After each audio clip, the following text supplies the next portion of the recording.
Hello guys, i-flex ko lang tong cellphone holder natin na ito yung pang video camera natin, front at back. Ito yung natin.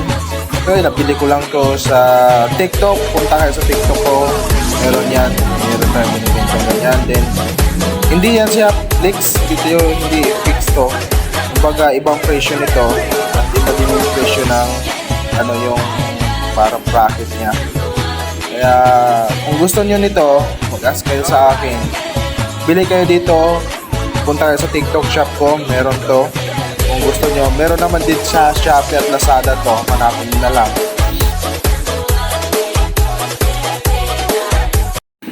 Ito guys, ito na yung natin, cellphone holder natin na naka-fix na din siya. Yung front and back natin camera is ready na. Pero kulang pa ng angat yung cellphone natin para makagip yung mukha natin. Para makita naman yung pagka-pogi natin ito. Mahirap naman kung ganon. Pero ang importante nito, meron tayong tinatawag na dashcam for protection lang natin. Nice. Front and back.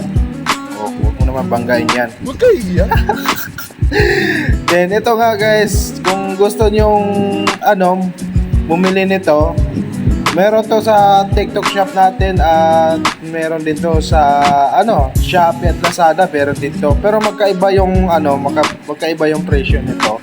Yung cellphone holder niya is I think nasa mga 45 lang. Pwede yan, afford nyo yan.